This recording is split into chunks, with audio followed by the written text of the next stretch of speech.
This video contains an example about speed dating and there are some beeped out curse words. A three-way interaction is discussed. It will make your brain hurt. Well, it made my brain hurt. Hello, today we are going to look at mixed designs and how we can use the GLM, General Linear Model, to analyse them. This is kind of the last in a series, so over a few lectures we've looked at how we can use the linear model to analyse experimental designs. And this really is kind of the end of all of that really. So we're going to look at a final type of design known as a mixed design. And I'm just going to skip over this because we've seen it like a million times. This is the research process, and I just want to remind you of the fact that we're still kind of in this kind of stage where we've looked at kind of all the other stages earlier on in the course, and we're now just kind of looking at variations on the general linear model. And again, today we're just looking at a different kind of experimental design and you know how we analyze that with the general linear model. So we're kind of looking at, again, another variation on the theme. So essentially what I'm trying to say is we've been doing kind of the same thing for about 11 lectures, and we're going to continue doing the same thing until the end of time. So by the end of today, well, first of all, hopefully, I'll actually explain to you what a mixed design is with a bit of luck. We're going to be using the afex package again, which we've used in a couple of lectures before to see how we incorporate mixed designs into a general linear model, have a look at interpretation. The main crux of this lecture though actually is about interactions, and in particular, so far we've looked at experimental designs that have up to a two-way interaction. That's an interaction between two predictors. The example today kind of ramps it up a bit to look at an example where we look at an interaction between three predictors. And so we spend really quite a lot of today's lecture just looking at how you unpick a three-way interaction, because basically three-way interactions are kind of a gateway to untold emotional pain and torment. And so you know, there's no easy way to skirt around the issue here. This is a lecture essentially about mental anguish. Sometimes when you're reading research papers, you do come across people who have lost their marbles completely, and they have designs that have kind of 4- and 5-way interactions, which I would hope after this lecture you'll be well and truly put off of ever designing an experiment that has more than a 3-way interaction. But we'll see. You never know. Some people like to live on the edge. So we've got an example that runs through this lecture, and this is an example of a mixed design. Now, in the last couple of lectures, we've looked at factorial designs, we've looked at repeated measures designs, and a few lectures ago we had a slide that talked about the names for different types of designs. Now, a mixed design is an experimental design that is a mix of repeated measures and between group measures or independent measures. So basically you've got predictors, and at least one of those predictors has been measured using repeated measures, and at least one of those predictors has been measured using different entities or participants across the conditions. So the basic example we're going to use is an example of a mixed design, as we shall see. Now, it's a speed dating example, which seems like a slightly weird example to use for a number of reasons. First of all, I'm not sure speed dating is even a thing anymore. And so I'm now in this kind of really unique situation where when I came up with this example, speed dating was a thing, but it wasn't a thing for me because I'm old. And when I was a lad, speed dating didn't exist, which, to be honest, I'm pretty grateful for, because being actually relatively introverted, which might seem difficult to believe, but is sort of true, speed dating is basically would have been my idea of hell when I was young. The idea of kind of meeting a bunch of random strangers and having to make a good impression on them with your tales of heteroskedasticity in like, you know, I don't know how long you get, like 3 minutes or something. I mean, that, oh my God, that would have been so much pressure. I couldn't, yeah. So I'm glad it didn't exist, and you know, I had to do the traditional things of getting drunk and passing out in a corner somewhere and hoping that was somehow attractive to other people. You know, when I got a bit older, speed dating became quite a thing, but I think it's probably not a thing anymore. So you might not know what I'm talking about. But anyway, speed dating was this idea that you had these nights. I'm going to say this like I actually know. I've got no idea. I've never been. But that you have these nights where you turn up and you sit at a table, and then a bunch of other people turn up and go round the tables, and you have 3 minutes to chat to them and ring a bell or something, and you, I guess, jot down the names of the people who made a good impression on you or whatever. And then if you happen to say that you like Barry at table 5, and Barry at table 5 happens to like you, then you get to, I don't know actually, I literally don't know what happens. You could probably get their phone numbers or something. I don't know what happens. Something happens anyway. If people like each other, then something happens. So anyway, yeah, that's what happens. I mean, I'm currently recording this during a global pandemic when no one's allowed to meet anything. So an example around kind of dating in a context where you go and sit at tables in close proximity to lots of random strangers is about as far removed from our current reality as is possible to be. So to sum up, this is a great example for the modern times that we live in. But I haven't changed it. So there you go. However, the speed dating kind of scenario does offer us an opportunity to do some actual scientific research, sort of. So basically, there's lots of research on dating. I do kind of pick on this as a theme because, you youngsters at university, you like a bit of dating, I guess. I do pick on this kind of literature a bit.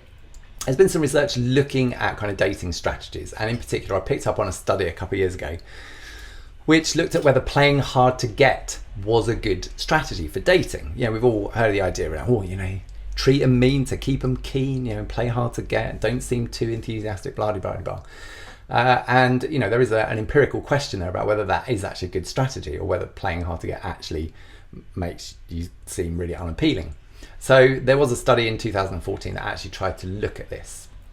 And what they found was that people who act hard to get, other people found them more desirable. So they sort of, wanted to date them more, but they found them less likable, which is kind of a slightly strange paradox. But anyway, so this inspired me to think up a fictitious study to look at the interplay between physical attractiveness, personality characteristics, and dating strategies. Because there's been some other research done looking at what kind of personality characteristics people find appealing in romantic partners, and also there's been things on sort of facial attractiveness. So symmetrical faces are typically viewed as more attractive than asymmetrical faces, things like that. So we can have a look at the interplay between these variables using a speed dating kind of paradigm. So the idea is you set up this kind of fake speed dating event where all the people at the tables are actually stooges. So they're kind of in on the experiment, and the participants are the people coming to the speed dating night who rotate around the tables having conversations. And what we're going to manipulate is several things. So first of all, we've got these stooge dates, the people at the tables. So one thing we could manipulate is the attractiveness or the looks of those dates. So again, if we use, say, facial symmetry as our kind of proxy of what is typically seen as attractive, we could have some of our stooges have sort of very, very symmetrical faces. On balance, they should be viewed as highly attractive. People who have sort of averagely symmetrical faces, if that's even a thing. I don't do face research. And you could have people with very asymmetrical faces. I don't know why I find that funny. But anyway, asymmetrical faces who you would say are like below average on their attractiveness, at least in the sense of their facial symmetry. We could also manipulate personality. So perhaps our stooges in the experiment that are sitting pretending to be viable dates for our participants, maybe they're actors and actresses, and we can train them to behave in certain kind of way. Well, actually, if they're actors and actresses, they probably don't need to be trained. So you could have some of them who behave in a highly charismatic manner when they're meeting their date. So they're, I was about to describe what it would be like. I actually don't know what it means to have charisma, as you may have gathered.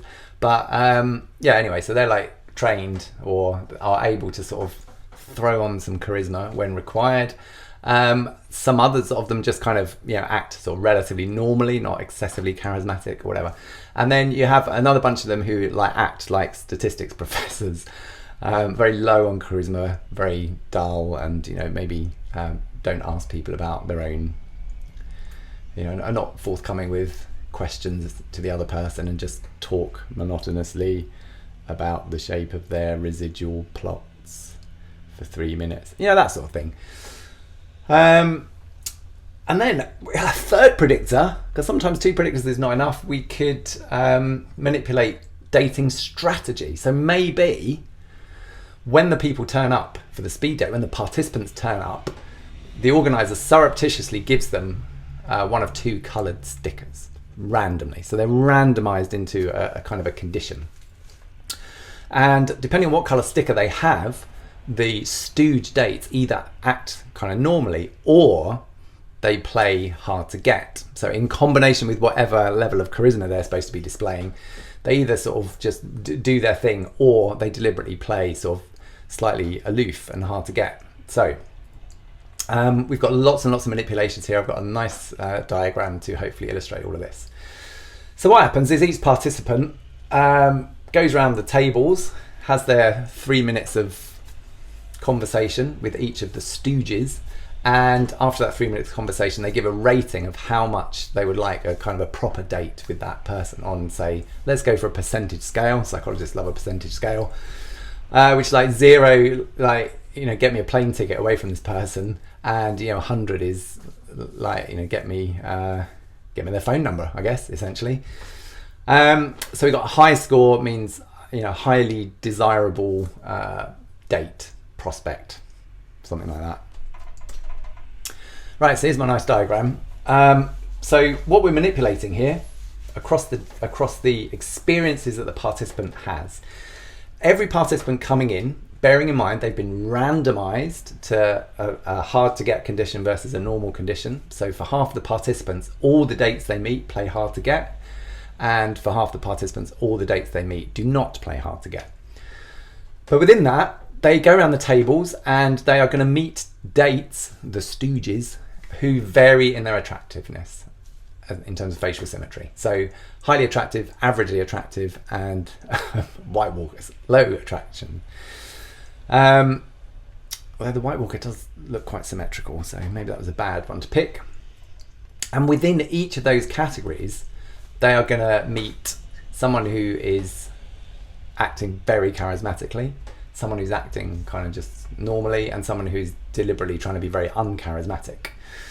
So going around the tables, they'll meet a highly attractive date who acts highly charismatic, a highly attractive date who acts averagely charismatic, and a highly attractive date who acts like a dullard. Then they will also meet an averagely attractive date who acts high on charisma, a different averagely attractive date who acts averagely, and an averagely attractive date who acts very dull. And they will also meet a low attraction date who is acting highly charismatic, a low attraction date who's acting averagely charismatic, and a low attraction date who's also acting very, very dull indeed. So they're going to meet 9 dates. There's 9 stooges at this speed dating event. And you might imagine there's a couple of these events, one where the stooges are men, one where the stooges are women, and the participants going to whatever night suits their own kind of romantic preferences. Once they meet each of these 9 dates, like I said, they have 3 minutes with them, and they give a score. So this rating on a percentage scale. So if for this particular participant, for example, when they had their 3 minutes with the highly attractive, highly charismatic date, they rated that date as an 86, like pretty bang on. Whereas, for example, if we look at when they met the low attraction, averagely charismatic date, they gave them a rating of 50. So hopefully you get the general idea. So each participant is contributing 9 scores, 9 ratings. So these variables of charisma and attractiveness are repeated measures.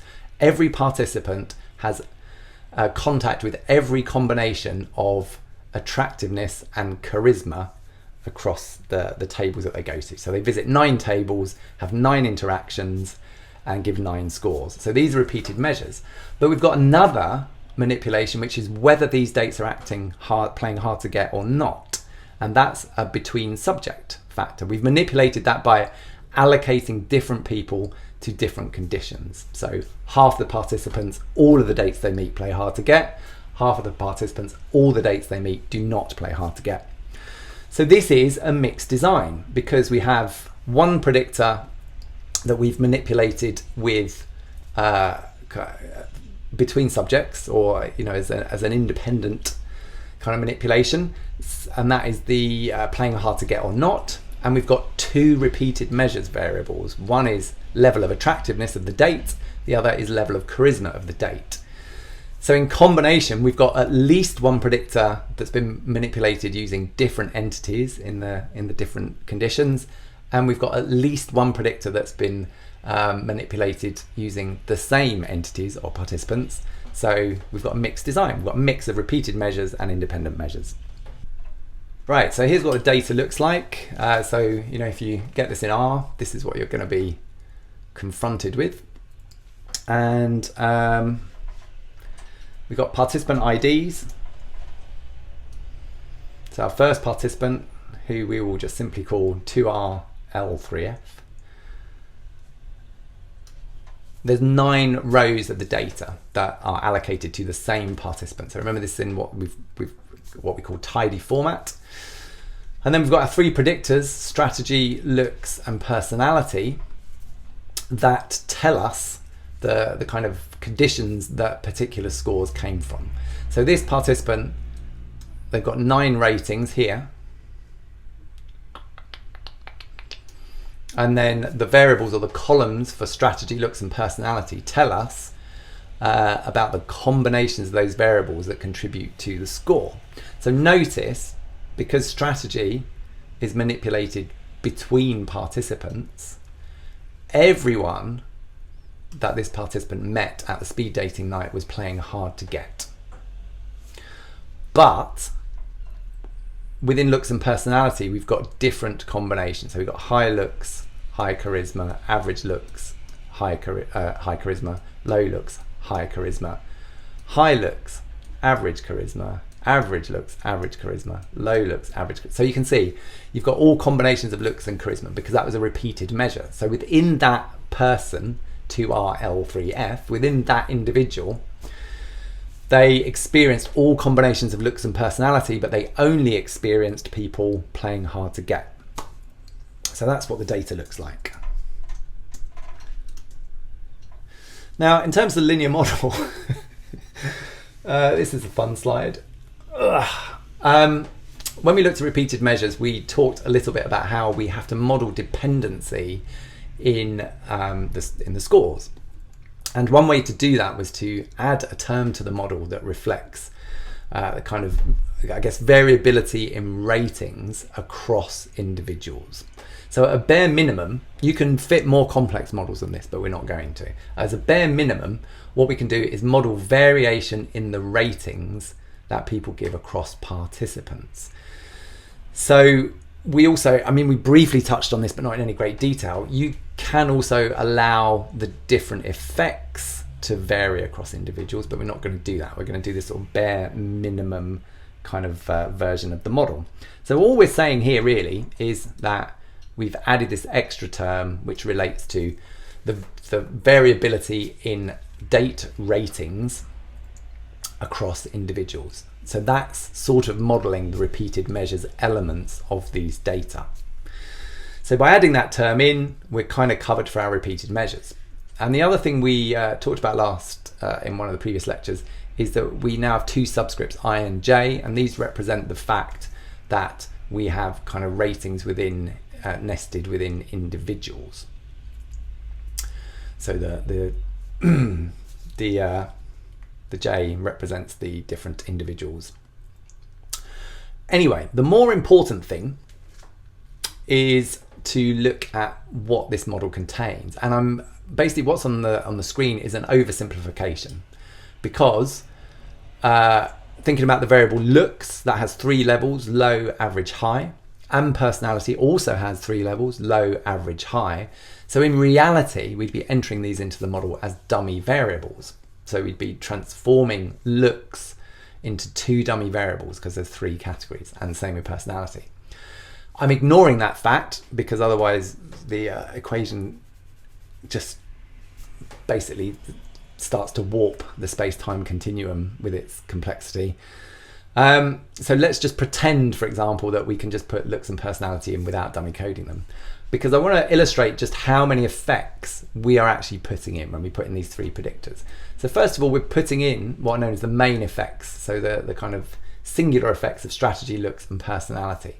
But we're also putting in the interactions between those variables. So strategy might have a combined effect with looks, strategy might have a combined effect with personality, and looks might have a combined effect with personality. So we have to put in those 2-way interactions. And of course, it's also possible that all 3 variables interact. So whatever the effect of looks or personality is, that is further moderated by which dating strategy the dates we're using. So we end up, I mean, basically, the message is we end up with a lot of effects in our model. If you take nothing else from this slide, just take the fact that we've got a lot of effects to deal with. So just to summarize this, what we're going to get is a bunch of F statistics out of our model, and we're going to get F statistics for the main effects, looks, personality and strategy. We're going to get F statistics for the 2-way interactions, so looks and strategy, strategy and personality, looks and personality. And also we're going to get an F statistic for 3-way interaction, strategy, looks and personality. That's a lot of Fs. That's an effing lot of Fs. So anyway, that's a lot of effects to interpret. And although for the purpose of this lecture and for the purpose of the accompanying R tutorial, I do actually go through each effect and kind of interpret them. But that is only really to give you practice at thinking about what these effects represent. You know, it's just a good way to get some practice at interpreting main effects and interactions. In reality, we've had this mantra before that says it's never sensible to interpret main effects in the presence of a significant interaction effect. And it's not sensible to interpret interaction effects in the presence of higher order interaction effects. So in reality, I would argue for this kind of experimental design, if the highest order interaction, strategy, looks and personality, is significant or meaningful in whatever way you're evaluating that, you probably don't need to worry too much about interpreting anything else. You'd focus your attention on interpreting that higher order interaction. I'm assuming here that this highest order interaction is actually theoretically meaningful. There might be situations where it's not. And you might want to look at the 2-way interactions and not the 3-way interaction. But other things being equal, you would sort of interpret the highest order interaction and not worry too much about all the other ones. That's my hot take. So fitting the model, like I said, we're going to use the afex package, which we've used before. And when we use the afex package with repeated measures, we specified the repeated measures component with a little thing here, where we basically list the repeated measures predictors, and we say which variable they're nested within. So we have to kind of use the ID variable. Now, in the current context, our ID variable is called ID. There it is. So we can pop that in there. And the code for the afex AOV function down the bottom is, good thing to do is to compare that code with the code from the repeated measures lecture, basically, and try and see how it's different, because the main way in which it's different is the bit that's highlighted here. So the model we're fitting, obviously the variables are different, variable names are different, but also the way we specify the repeated measures predictors. So remember, when we had a factorial repeated measures design, we used this kind of format. So we specify like the interaction between the repeated measures variables as being sort of nested within the ID variable. So here our repeated measures variables are looks and personality. So we're kind of lumping them together in an interaction and saying that they are nested within the ID variable. So they're nested within participants, and the ID variable tells us which participants are which. Then in terms of specifying the actual model, we're predicting date from the three-way interaction, including all the lower order effects. So by using the asterisks, what we're doing here is we're specifying the interaction between strategy, looks and personality, and simultaneously all the lower order effects as well. So that's like the quickest way to specify it. So the good thing about afex that we've seen before, this slide is basically the same as slides we've looked at in the past. It's going to automatically set some contrast for us, which may or may not be a good thing. We'll get onto that in a bit. We get a built-in interaction plot if we use afex plot, which can save us a lot of time. But as we've seen before, we don't get parameter estimates, we don't get diagnostic plots, we can't do robust models. So let's think about contrasts. So for both looks and personality, there are three categories: high, average, and low. So we know, we've already mentioned this before, that these variables need to be coded into two dummy variables. So what dummy variables are we going to use? Now, there's not a correct answer to this. There is just answers. And you know what I've decided to do. So what I've decided to do basically is to think about this in terms of comparing the extremes to the average. So we've got like average attractiveness and we've got average charisma. So it makes sense to me to use that as a kind of reference category and look at the effects of like high attractiveness versus average and low attractiveness versus average. You might disagree with that. You might think, well, why don't we just compare everything to low attractiveness? The reason I picked the average category is just because, you know, the average sort of represents the typical population, I guess. So to me, that's a good baseline to use because you're comparing everything to sort of typical. So what we might do in this scenario is we'd have one contrast. This is, I mean, it's basically dummy coding. It's just we're choosing average as our reference category. So we could choose contrast 1 to be high attractiveness versus average, and then contrast 2 to be low attractiveness versus average. So these are non-orthogonal contrasts. It's just like, like I said, we're using dummy coding. Now, if you think about charisma as well, we've basically got the same scenario. So we've got high, average, low. So again, we could use average as our reference category and compare high to average and low to average. So we're going to use the same contrasts in effect on looks and personality. For strategy, the dating strategy, there are only two categories. So we can choose any contrast and it's just going to compare the hard to get with not hard to get. So it sort of doesn't matter what we pick really. We can just do sort of standard dummy coding or whatever. So to get these contrasts, what we'll end up using, the tutorial explains this in more detail. We don't really get into this in the lecture, but we use the contrast function from the m-means package in R. And basically that comes with a set of built-in functions that you can use. So I've listed them there. You can specify F, which compares each category to the average of all categories. You've got pairwise, which, as the name suggests, compares each category to all other categories. The one, I should probably flag actually consec, that compares each category to the one before. So that might have been something we could have used. That would have compared average to low and then high to average. So you're sort of going up the categories and each time comparing each category to the one before. That might have been a sensible thing to do. It's not what we're doing, but you know, it would make some kind of sense. You can set a polynomial contrast. It also kind of would have made sense here because we've got ordered categories. You know, we go low, high. I can't order low, high, and average apparently. Low, average, and high. So that would have made sense too, but that's not what we're doing either. So we are going to use a built-in contrast that is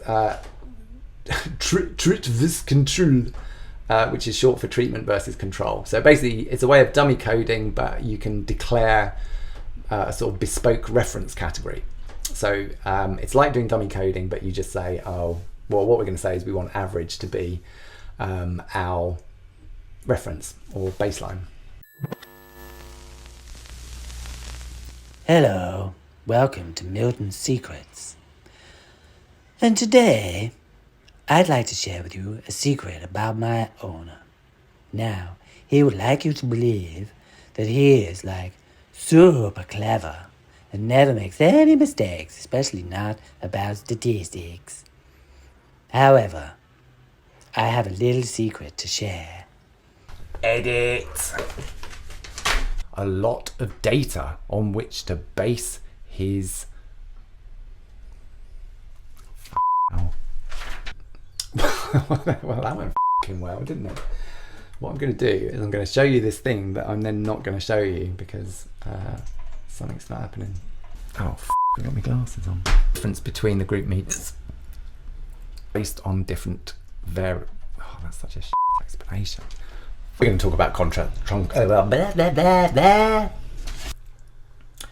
that was so I need to edit that. But not so much more injuries than... No, not more injuries, led to injuries. I'll just do that again. Were even like half true. No, oh my god, that's completely wrong. Wah, wah, wah. And you know, I don't know, I should read my fucking notes, shouldn't I? Then I'll actually have an idea what it is. And that is, frankly,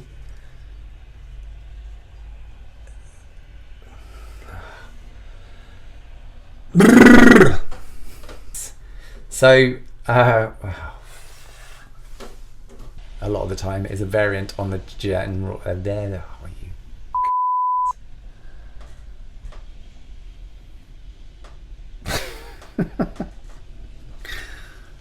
oh man, just get through, cretin. Hello and welcome to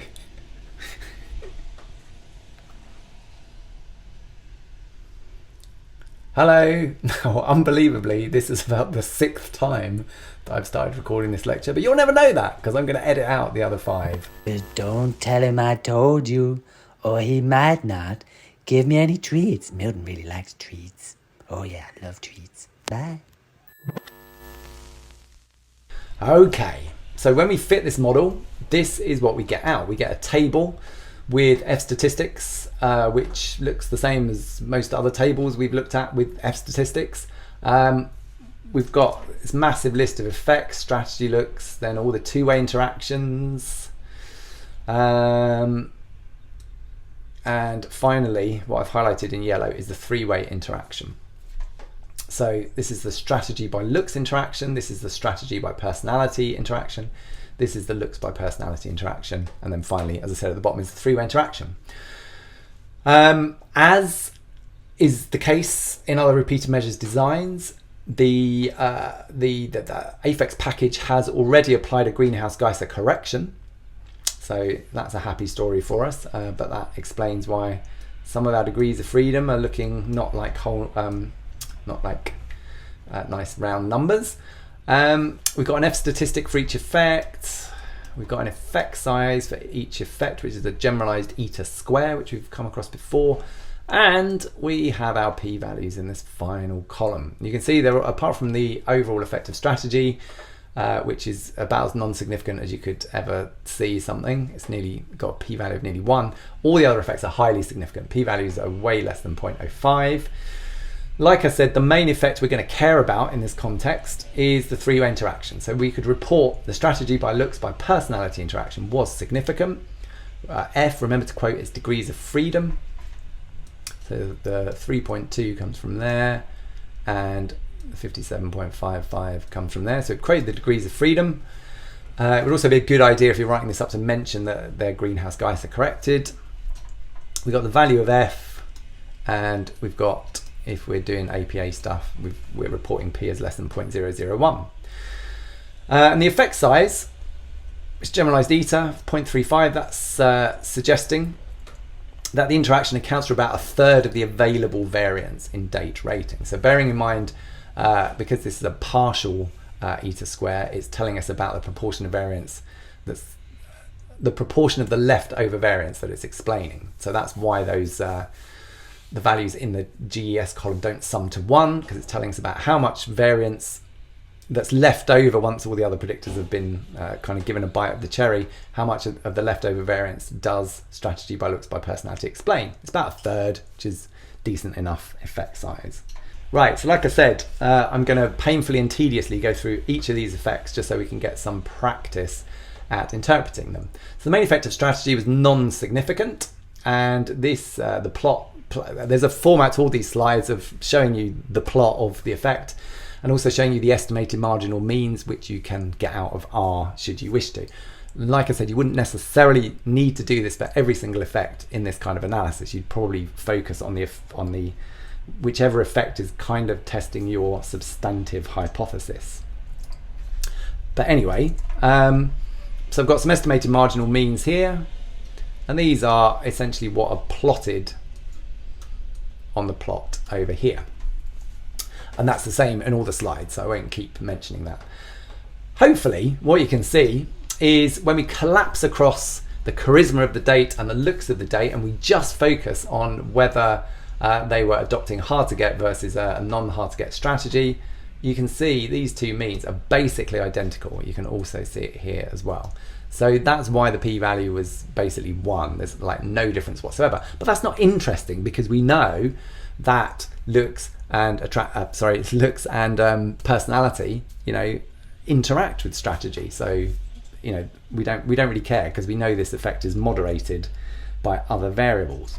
What about the main effect of looks? So the main effect of looks is ignoring, so it's collapsing across, it's ignoring what type of dating strategy was used, and it's also ignoring the personality, so how charismatically the dates were acting. So it's just collapsing all the data together from the low attraction dates or low symmetry date, facial symmetry dates, collapsing together all the ratings for the average dates and average looking dates, and all the ratings for the above average looking dates. But what you can see more clearly from the graph than anything is this nice kind of upward trend, really. So it looks like average looking dates are rated higher than below average looking dates, and above average looking dates are rated higher than average looking dates. So there's basically a trend. The more attractive the date, when you collapse across the other variables, the higher their ratings are, so the more appealing they are for having a date with. What about the effect of personality? Well, you might have actually missed the slide changing, because it's a very similar pattern.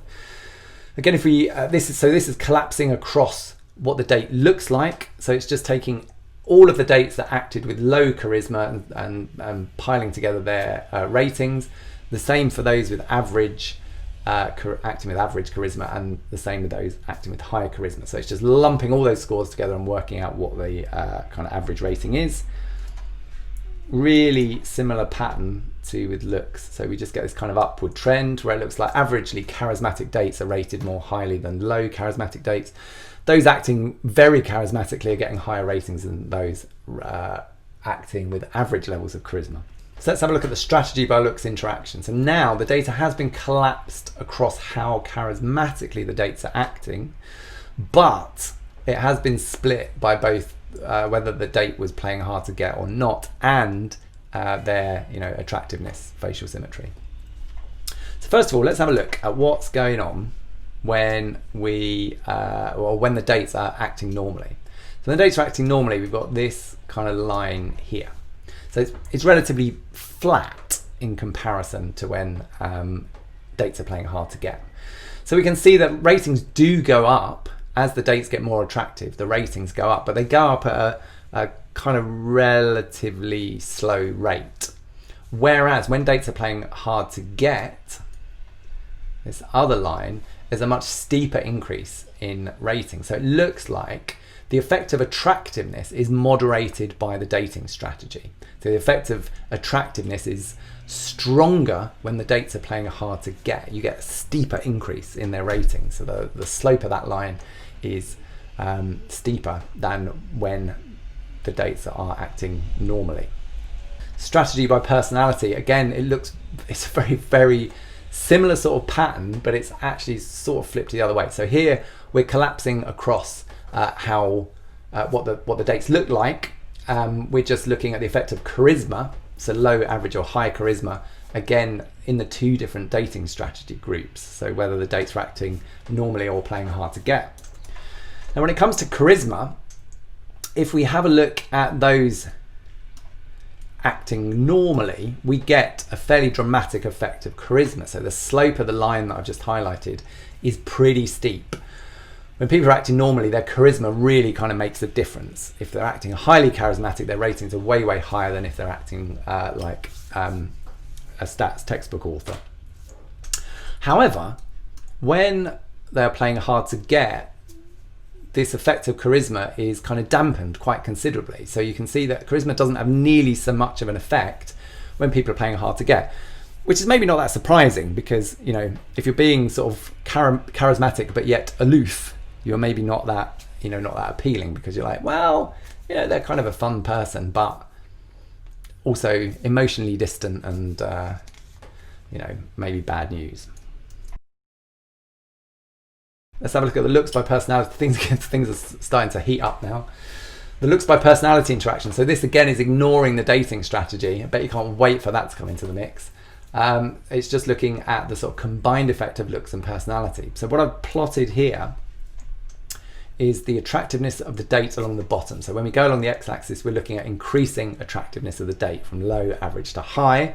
And the different lines represent low, average and high levels of charisma. So, okay, let's see what's going on. So first of all, let's look at average levels. So this is the line in the middle. So average levels of charisma, the effect of attractiveness is its strongest. That's where the line is the steepest. So it looks as though for kind of your looks to have the most impact, you need to be averagely charismatic. So you need to be, you know, just typical, not at any kind of extreme of charisma. And that's when the effect of attractiveness is kind of at its strongest. So let's have a look at what happens when the person is highly charismatic. So this is the top line. When someone's highly charismatic, then basically their looks don't make too much of a difference when you compare average and above average looking people. So as long as you're sort of average looking or above average looking, if you have high charisma, your ratings are going to be pretty high. You're going to be appealing. But what does happen is if you're below average attraction, then the sort of impact that high charisma has drops off a little bit. So the ratings kind of drop down here, which sort of suggests that if you're below average attractiveness, then your high levels of charisma don't fully compensate for that. But do notice that these ratings are still higher than if you have low or average levels of charisma. So if you're below average, below average looking, having a high charisma is going to get you higher ratings, but it's not going to get you as higher ratings as if you are average looking or high looking. At this point, I would like to remind everyone, this is fabricated data. This does not actually necessarily reflect reality in any way, shape or form. Right, finally, let's have a look at the personality of the date being low. So this is when someone's acting like a complete dullard. So what happens there is when you've got low charisma, your ratings are super low when you're also below average attractiveness. If you're sort of typically attractive, your ratings are still low. So being typically attractive, if you're dull, that sends your ratings plummeting. You know, the moral of this story is don't have a career in statistics if you want to date. Now, what happens if you're highly attractive but dull? Well, that does give you a little kick up in your ratings. I mean, it's not going to get your ratings as high as if you have more charisma than being dull, but you do get a little kick up. So being above average attractiveness gets you higher ratings if you're dull than if you're less attractive. Now the fun really starts. If I get through this without making a mistake, it'll be a miracle. So this is the three-way interaction. And basically you might reasonably look at this screen and think, what the actual fuck? So once we look at all combinations of attractiveness, looks and personality, we end up with 18 different means to try and unpick, which frankly is a pain. We'll go with a pain. And to make sense of this, we're going to have to kind of break things down. But the thing I want you to just get a feel for what's going on here is, first of all, just look at, so the plot's basically same as before. I've plotted low, average and high attractiveness along the bottom. The different lines represent different levels of charisma. The main difference here is we've now got two plots, one for when the dates are acting normal and one for when they're acting hard to get. So this three-way interaction is kind of telling us that the pattern of results in the normal condition, so the interaction between looks and personality, is different when dates are acting normally than when they're acting hard to get. So in other words, the two, if we sort of split those down the middle, those two panels are different, look different, have a different profile of means in them. So first thing I want you to do is to look at the lines down the middle. So the red line, which is labelled average. So that is the effect of attractiveness when you display average levels of charisma. Now, hopefully what you can see is over here, if we look at the red line over here and the red line over here, they are basically the same. They're both sloping at the same angle. So the line in the middle slopes at the same angle. So that suggests that the effect of attractiveness when you are averagely charismatic is the same whether you're adopting a normal strategy or a hard to get strategy. So basically, for average levels of attractiveness and average levels, for average levels of charisma, the effect of attractiveness is the same regardless of your dating strategy. So where the dating strategy matters is not when you're averagely charismatic, it matters when you display high or low levels of charisma. So what we're seeing over here, when the person is acting normally, so and they're not playing hard to get, when your charisma is high, your attractiveness has no effect whatsoever. So that line at the top is really, really flat. So if you're acting normally, high charisma just gets you high rating. High charisma is what people want more than what you look at, what you look like. However, if you're playing hard to get, that's not the case, because we can see when you're playing hard to get, if you have low levels of attractiveness, your ratings kind of plummet. So there's like a difference in the location of these 2 points on those two plots. So that's one thing that's different between those two plots. Now let's have a look at when the personality of the date is low on charisma.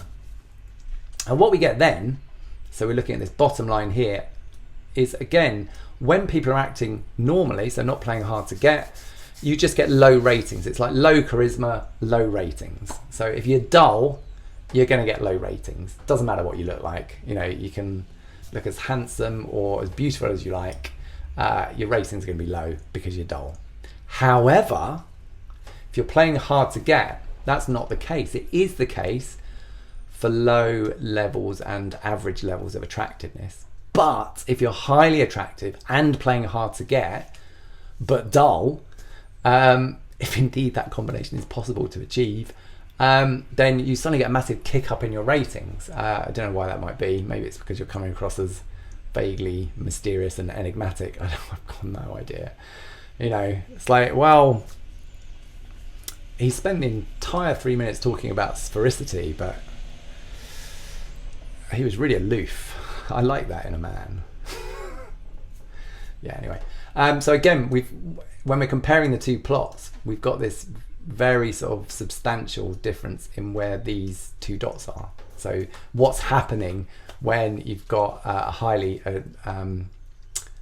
highly attractive but dull date? So you get high ratings when they play hard to get, but low ratings when they're acting normally. So that's looking at the graphs. Can we actually pick this apart more systematically? Well, yes, we can. We talked about doing some contrasts earlier on. I'm not going to walk you through the code. That's what the tutorial is there for. But essentially, we can set up some contrasts that make various comparisons. And we've ended up with 4 contrasts here. They all compare normal against hard to get because there's only 2 categories there. But as per the contrast we asked for, we get a contrast comparing low to average looks with low to average personality, high to average looks with low to average personality, low to average looks, high to average personality, and high to average looks with high to average personality, charisma. Looking at the p-values for these, first contrast not significant. the second two are, and the third one is not. So this is going to help us to work out exactly where the differences are. So what I'm going to do is going to go through these contrasts one by one. So here we go. So this is a repeat of the plot that I had up a couple of slides ago. So don't really need to talk about that at the moment. The first contrast, it's comparing normal versus hard to get, and it's comparing low to average looks with low to average personality. So what I'm going to do is I'm going to remove the bits of this plot that are not relevant to the contrast, so you can see what the contrast is comparing. There you go. What we can see is this contrast is comparing low to average levels of, or what's going on with low to average levels of attractiveness and low to average levels of personality. And this is a non-significant effect, and hopefully what you should be able to see is the pattern of those dots is exactly the same, more or less, regardless of the dating strategy. So when dates are acting normal, we get this pattern of results, and that's basically the same as what we get when they're playing hard to get. So that's why this contrast is non-significant. And you can see that for low levels of attractiveness, basically charisma doesn't have any impact, but for average levels of attractiveness, it does. You get higher ratings if you have average levels of charisma than if you have low. So that's what the first contrast tells us, that pattern of results is similar across the two dating strategies. Contrast 2. This is comparing high to average looks with low to average personality, and again against the two dating strategies. I'm going to again magically remove the bits of the plot that are not relevant. So this is what this contrast is focusing on. So it's now looking at average versus high levels of looks and low versus average levels of personality or charisma. Now this contrast is significant. So this is reflecting the fact that this profile of results is different, significantly different to this profile of results. Now you can see that in both dating strategies, if we look at average attractiveness, you get higher ratings when a person is averagely charismatic than when they're low on charisma. And that is replicated in the hard to get strategy. So those parts of the plot are the same. Where the plot differs is over here. So when you're using a kind of normal dating strategy, if you're highly attractive, you get a big difference in ratings depending on your charisma. So if you're averagely charismatic, you get a much higher rating than if you're low on charisma. But when you play hard to get, there's basically no difference at all. So that this gap here vanishes when you play hard to get. So basically this point is kind of shifting upwards when you play a hard to get strategy.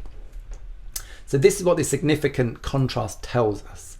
When someone is highly attractive, basically it wipes out the, when they're highly attractive and playing hard to get, it wipes out the difference that you normally get in the ratings that you get if you're averagely charismatic versus low. Contrast 3, this is low versus average looks versus high versus average personality. Again, I'm going to remove the bits of the plot that this contrast doesn't relate to. So now we're looking here. Again, this was significant. This was a significant contrast. So again, we're basically saying that the pattern of results over here is different to the pattern of results, or significantly different to the pattern of results over here. Now again, what you can see is when you play hard to get, there's basically not an interaction between looks and personality. So if you're averagely charismatic and highly charismatic, you get the same kind of increase in your ratings as you go from sort of below average looks to average level looks. So these lines are parallel. So this gap here is basically the same as this gap here. But when you're using a normal dating strategy, that's not the case. So with a normal dating strategy, if you compare the red line to the red line over here, they look basically the same. So average levels of charisma, the dating strategy is not having an impact particularly. But for high levels of charisma, it does, and it's having an impact in two ways. First of all, if you're averagely looking but highly charismatic, that's comparing these two dots, your rating has gone up a bit. But more important, if you're low attractive and highly charismatic, you get a sort of a kick up in your rating if you act normally compared to if you play hard to get. So these two dots are in very different locations on the two plots. So it looks like this contrast seems to suggest that when you are highly charismatic, playing hard to get reduces your ratings if you're below average looking. Finally, contrast 4 looks at high average versus looks and high average personality. Again, let's remove the bits of the plot we're not interested in. This was a non-significant contrast and seems to be suggesting that the pattern of results over here is statistically the same as the pattern of results over here, which, you know, indeed it does look like that.